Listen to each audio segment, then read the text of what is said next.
Yo, what's going on, guys? Welcome back to the channel. Today we're going to be talking about the biggest winners of UFC Vegas 60. Let's get right into it.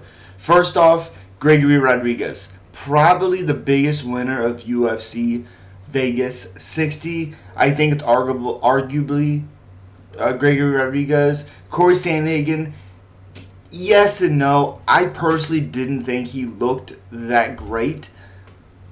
Whatever. Gregory Rodriguez, to me, is the biggest winner of UFC 60, or Vegas 60. Just because of the punishment he went through, getting beat up in that first round, to coming back in the first round and ending the fight in the second round. Just a crazy chin by Gregory Rodriguez. Crazy, disgusting cut on Gregory Rodriguez.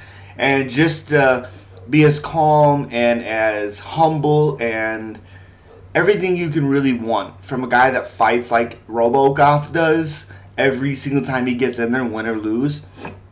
So he is my biggest winner of UFC Vegas 60.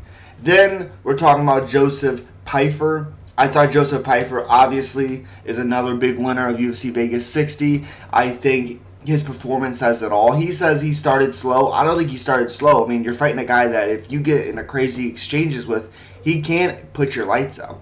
I mean, he can because he has that power and that's what he likes to do. So, again, it's very, very impressive for Pyfer to do what he did on the Contender Series, go through what he did on the first time he went on that Contender Series, Dana White's Contender Series, and then the second time, man, doing what he did, finishing the guy, and then having the interaction with Dana. We all know the story, you know.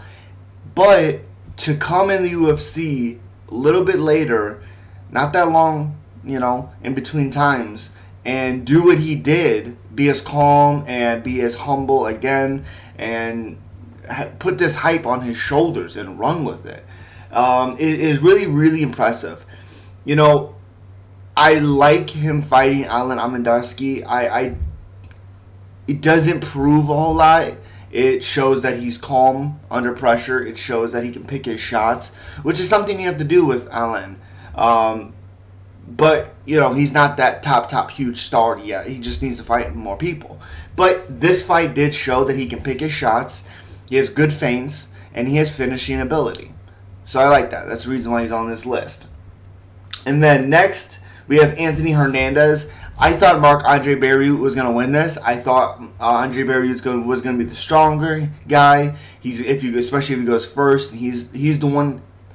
Man, and if he's the one that's making these takedown attempts, grinding on the cage, beat up, that's how we've always seen him fight. So to see him get completely dominated from that first round on. He did end up like breaking a rib or hurt his rib or whatever. We can make all the excuses he wants. He absolutely dominated. I thought Anthony Hernandez would have the speed advantage, and he did. I did not expect him to be able to grapple as much as he did with Marc-Andre Barry. He basically did what he does to everybody else on that guy. So, pretty crazy. And then to get the finish is unbelievable, especially when Hernandez didn't need to do anything special in that third round. Honestly, he was so ahead, so beating him to every exchange possible. I think for him especially to get that finish under 2 minutes in the third round, I think it's pretty freaking awesome, to be honest. Then, next is Damon Jackson versus Pat Sabatini. A big one for this one, why this one's here, is because Pat Sabatini was 17-3. Hadn't really had a lot of adversity in the octagon yet. Had a little bit against, I think, TJ Laramie. Just like how tough TJ was and stuff like that. Pat couldn't implement his game plan early. He was able to later on in the fight, but early it was tough. So Damon Jackson, especially losing his brother earlier, and then going out there and doing what he did, and when he gets you hurt or if he gets you in submissions that he's really good at, you're getting finished. That is what Damon Jackson's good at. Damon Jackson's super under the radar. People forget because he's been KO'd a couple times and all this. He is damn good, and people have got to stop counting that guy out. I thought Pat Sabatini's control time, it was what was going to win him this fight, but it never got there because Damon Jackson was able to hurt him with a front kick. So unbelievable. Great, great fight for Damon Jackson. It was pretty emotional, to be honest, to see him let everything out and realize what was going on and all that stuff with his brother to win that fight. And then another one is Chevin Giles. I thought Chevin Giles played it cautious, but he looked really, really good. He looked like he did when he fought Roman Dolidze. I think that's how you say that.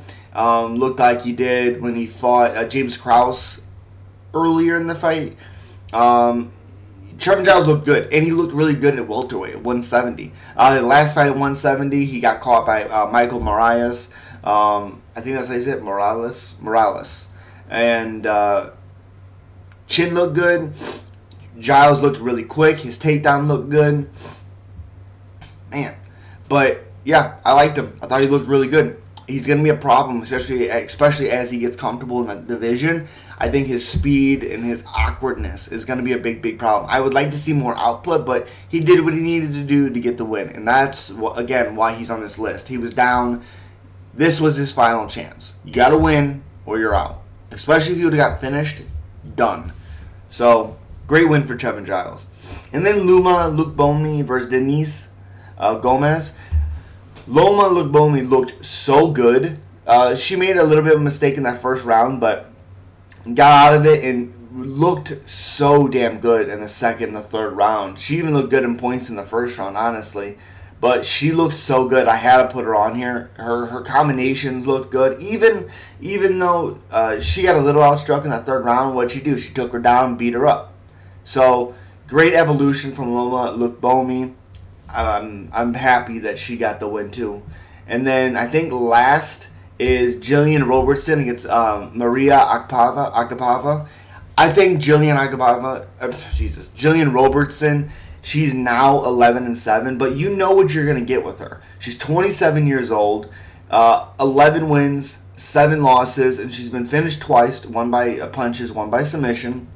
But she has the most submissions in that division. She's unbelievable. Submitted Akpava, like I said. Submitted Cocheria, who's a good striker. But yeah, she's 2-1 in her last 3 fights. Lost to JJ Aldridge by decision. Lost to Miranda Maverick before she beat Priscilla, and then lost to Talia Santos by decision. Beat Courtney Casey. Finished Sarah Froda by elbows, beat Veronica Macedo by rear naked choke, and then lost to Mayra Bruno Silva by armbar, because that's what she always does. Beat Molly McCann by rear naked choke, which is probably her biggest victory, to be honest. Molly McCann's a monster. Put her to sleep. Submitted Emily Whitmire, and yeah. So, to do what she did with what she has, the most finishes, a lot of submissions, what she's good at, did exactly what she needed to do.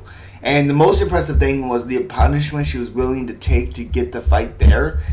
Because everybody knows that Agapava is really, really good in that first round. We already know this. We know that she's long, she's powerful with her strikes, and she's awkward.